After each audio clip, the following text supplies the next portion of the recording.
In this video, I'm going to show you how I painted this mini oil painting from start to finish using palette knives, paintbrushes, and of course, water mixable oil paints. So colours I'll be using today are titanium white, cadmium yellow light, cadmium yellow pale. Oh, sorry, that's like cadmium yellow deep, cadmium red, cerulean blue, ultramarine blue, burnt sienna, and I've got a bit of Gamblin solvent-free gel there in the corner for my medium. And I'm just mixing up a sky colour. And this surface is 5 by 5 inches. I was actually a little bit scared of this size.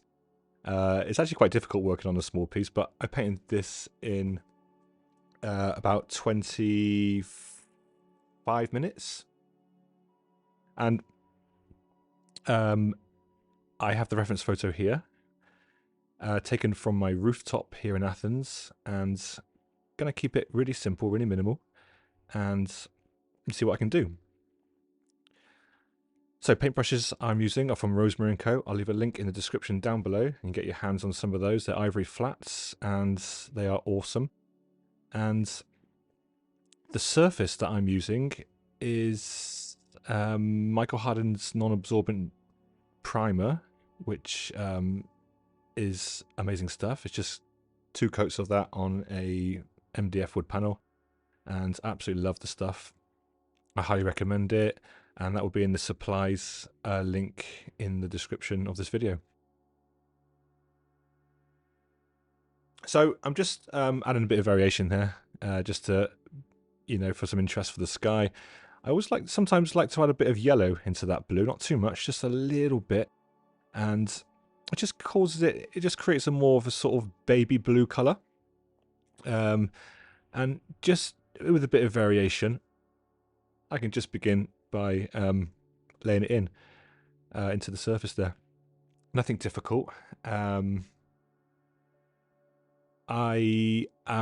was a bit scared at first on this size 5 by 5 inch wood panel, but yeah, it's quite difficult working on a mini painting surface. You'd think it'd be done in about 15 minutes. Well, that was the intention to finish it in 15 minutes, but as I said, it took me about 25 minutes, but you'll see it from start to finish, how I painted it. I had good fun actually with this. I quite enjoyed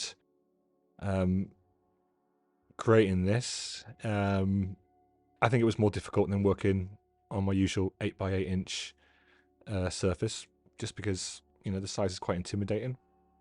I wouldn't go smaller than a 5 by 5. Well, never say never. So, again, with a bit more variation. I'm using water mixable oil paints, by the way. So I'm cleaning my brushes, not so much at this point. A little bit in between brush work.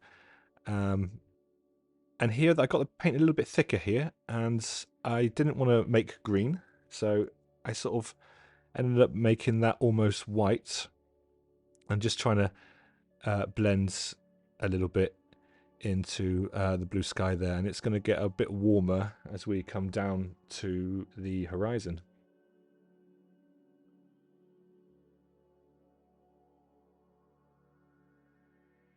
And again, just further in some areas. I want some blended areas, but I also want some brush work showing, just for some interest.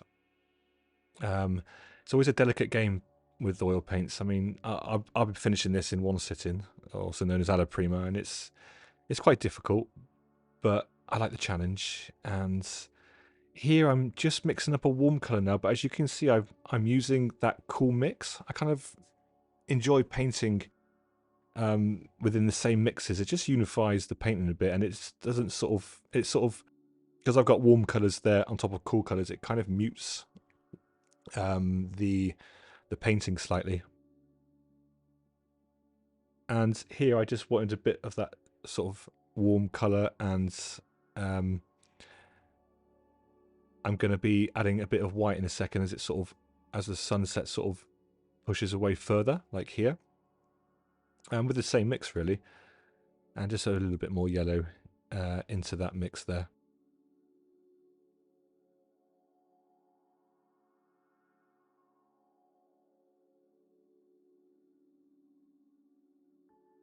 So it's really good fun playing with texture and paint, and thick paint over thin paint, and brush direction, and where to blend, where not to blend. And it's really good fun, like deciding what you want from a painting.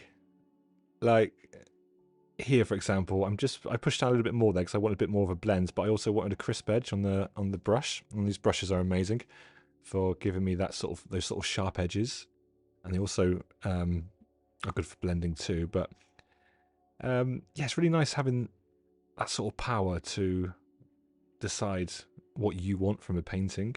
And this is a random voiceover, by the way. I know I'm jumping around a little bit when I'm talking, but I'm just doing a random voiceover, and nothing's scripted here. I'm just here on the floor with my laptop charging with a microphone, and I'm just having a chat with you.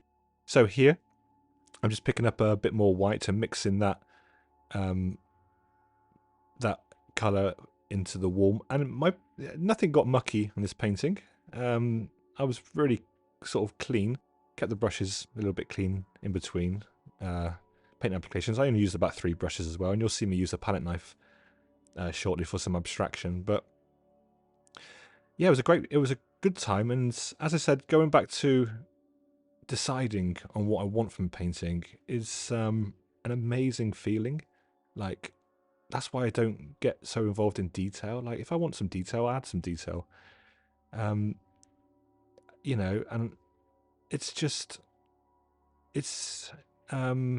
nice to be able to create something that you have an idea of what you want to do. It doesn't really make sense, but what I'm saying, I don't think, but I have a reference photo, and I want to change it. I just want to use it as a sort of guideline, really, and I'm not really worried about, oh, it has to be perfect and that has to be right. It's just there as a guide, and I like to keep my reference photos pretty simple, and really kind of create an abstract impressionistic painting from the reference photo. So here I'm going for a little bit of a cloud color. No, I'm into the distant mountains here, so I want it a bit kind of cooler. So I've made a purple there, and I'm going to knock that saturation back with the complementary color, which is yellow, because it's kind of pushed back into the distance.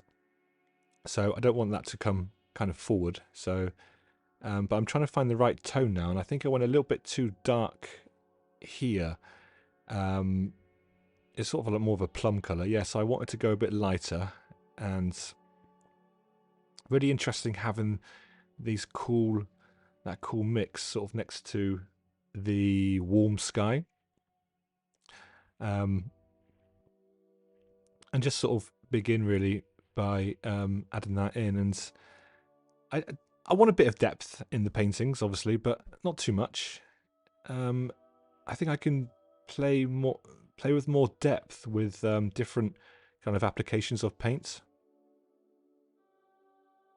And what I mean by that is kind of different sort of applications. So thin paint with thick paint, and brush strokes showing, and brush strokes not showing. So a bit of combination of those elements really goes a long way. Okay, with color and tone and things like that, having your darks and lights and more saturated colors in the foreground does, make a huge difference when it comes to painting. So here I'm going for a more bluey color, just to, I think, push that mountain back even more. So general rule of thumb is when you're painting mountains, you want to keep the colors pretty cool, because what's furthest away is usually pretty cool, like cool colors of trees and mountains and things like that.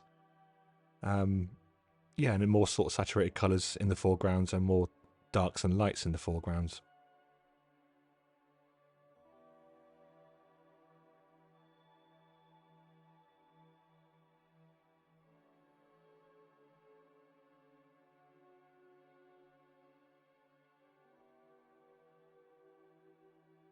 So here I'm mixing up, I think, another layer of the mountain, which is kind of a little bit closer to us now. So it goes a bit darker. And I really had a good time painting this. I'm happy with the result. As I said, working small is a bit terrifying. You'd think it'd be done in like half the time, but no, that's not the case. The maximum amount of time I'd give myself on this would be 30 minutes, and I finished it in 25. But I really love these kind of alla prima paintings. It's very spontaneous and impressionistic, and you're sort of capturing the moments. It was a lot of fun, and yeah. So here I got a new brush now, a cleaner brush, a medium-sized brush, same kind of style brush, the flat synthetic, and I'm gonna go for kind of more warmth now and thicker paints. But I want it to be a bit darker, so I added that burnt sienna in. Just because I don't want it so vibrant yet. I think I'll get to my vibrant part shortly, but I just want to sort of begin by building up on top of what I've already got going on. So the paint is thicker here, and I just begin to indicate some areas of that focal point of the sunset. Oh, by the way, this was a sunset as well. We have beautiful skies here. I will be painting another one, hopefully next weekend. An amazing skyscape from a picture that I took from my rooftop, and it was absolutely incredible. The skies in Athens, they've just been extraordinary in the last few weeks. I'm not sure what's going on up there, but yeah, beautiful. Yeah, so here I'm just creating more of a sort of yellow ochre kind of colour without actually using yellow ochre, and a bit more vibrant than yellow ochre, but kind of sort of goes a bit more towards the yellow to light orange as it sort of as the sunset kind of like pushes the light outwards, I guess, and it's more sort of reddy pink in the middle, which I'll be using my palette knife with later. But I'm just blending a little bit in with that layer that I already have down, and yeah, it's just about pressure really, and keeping the brush clean and blending a little bit, trying to get that blends of with the warm colours to the cool colours, trying to warm up the paintings a little bit. And here I'm going for the sort of pinky mix now, because in the reference photo I kind of like that little bit of pink glow that was that the sun was that you could see from the actual sunset, and I'll be adding in a palette knife later on as well, just to sort of really have that focal point showing.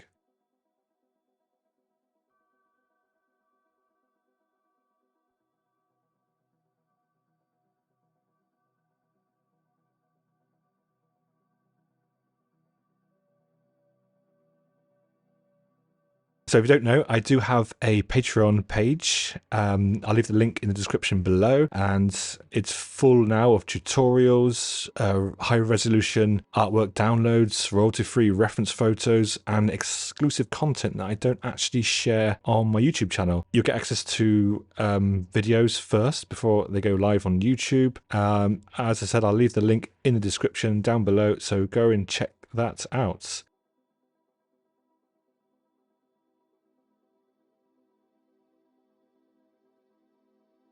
Here, thick paints, a kind of mad mix. In Athens, we have a lot of kind of white houses. Well, they're not really white; they're kind of creamy color houses, and a lot of greenery in between the houses, especially in my neighborhood, and what you can see from the roof. So, I just started by layering down a lot of thick paints, and with my slightly larger palette knife, it's made possible by creating this kind of abstract-y look. So my hopes were to, well, for every painting that I make, is to kind of create this illusion of detail without actually bringing out a rigger brush and trying to paint every single rooftop and window. So I want the illusion of detail in this kind of like abstract way. So here I'm mixing up, I'm going to find a green color. ultramarine blue and cadmium yellow lights. And it's quite punchy, quite dark, because we're in the foreground now, but I don't want it to be too dark, especially at this size. I don't think it's necessary to make dark paintings when you're working on a 5-inch by 5-inch panel, but a little bit of darkness is okay. So I'm just gonna begin by kind of blending what I've already got there, and just to create the illusion of trees. And I got my little palette knife here because my little baby palette knife does wonders, especially for a little bit more sort of controlled detail. And I can just sort of turn the palette knife on its edge and start indicating some trees and some bits of bobs that you see around the city of Athens.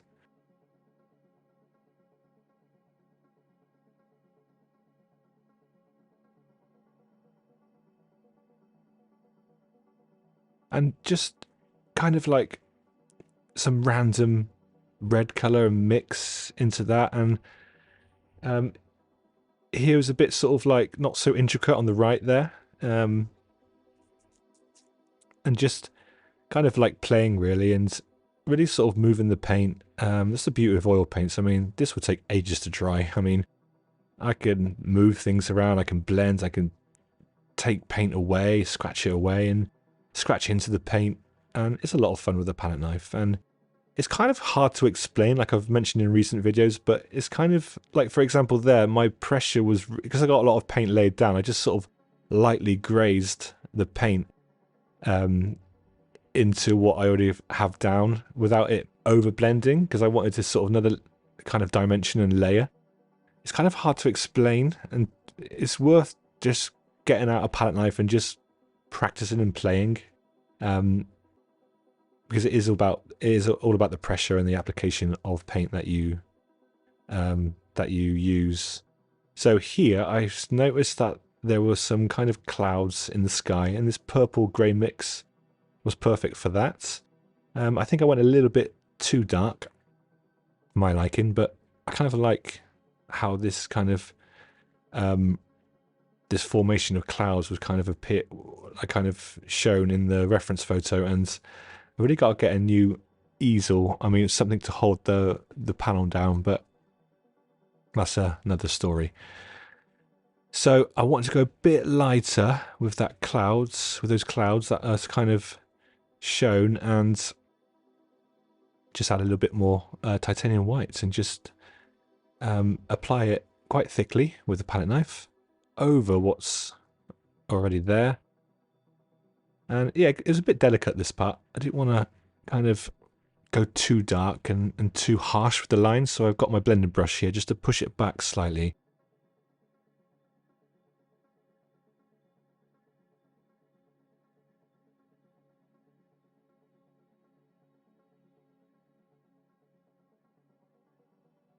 And again, just kind of show some of this line. I really like this cloud, but I didn't want to go overboard with too much kind of grey purple in the sky. Just a little bit. And here I just decided just to cake it down really, and lay it like I'm making a cake. I like to do that sometimes.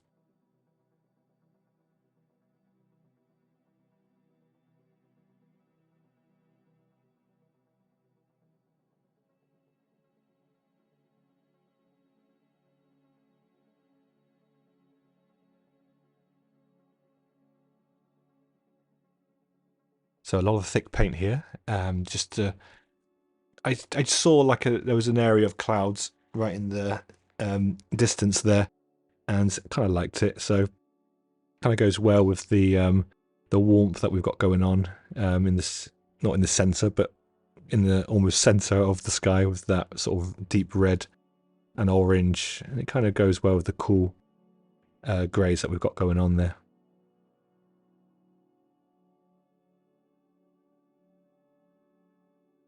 And a bit of finger blending. I am obviously not eating the paints, eating my fingers, so my fingers are kept very clean. I have baby wipes next to me, and of course I wash my hands after I've painted as well. It's not a huge habit. I mean, I'm not a finger painter really. I just the odd blends with my little finger here and there. You'll see me do it in some tutorials and paintings, but it's more of a harsher blend than using a blending brush. I kind of like it though.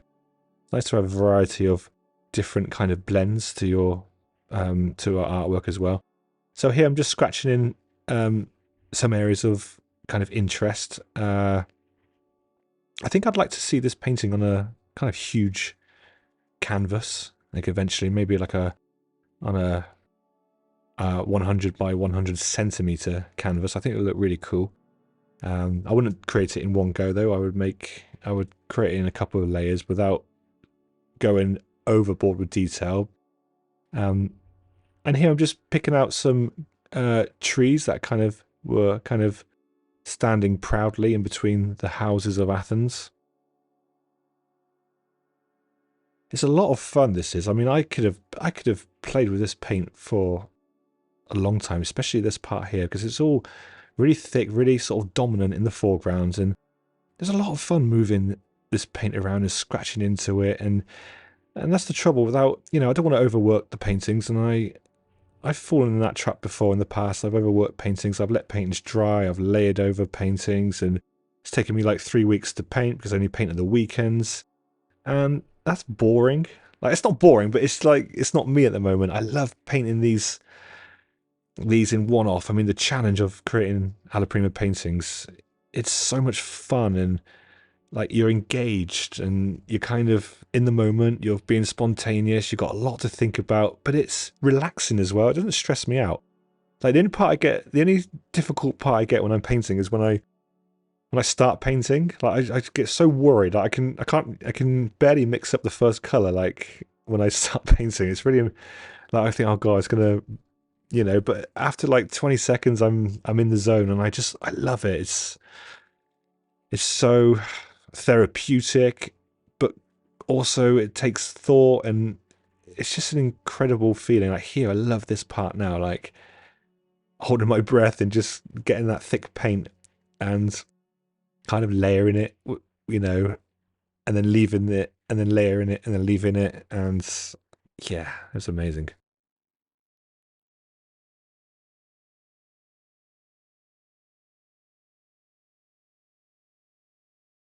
Yeah, so I'm being very careful with the application here. I don't want to.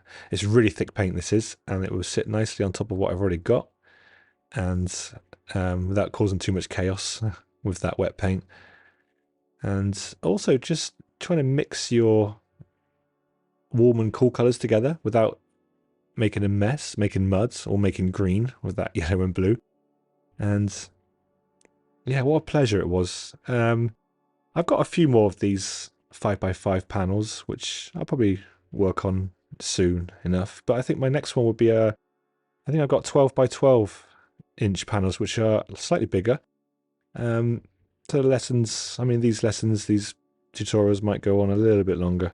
So here I've just brought that bit of warmth, thick paint that sits nicely on top of the blue without interfering, and it just works nicely, I believe, to get that warm and cool areas that are they kind of complement each other. And here the final touch, palette knife, bit of pink, thick paint right in the middle there, and that should sort of draw your eye in to what's going on through the city towards the mountains, and straight into that sunset.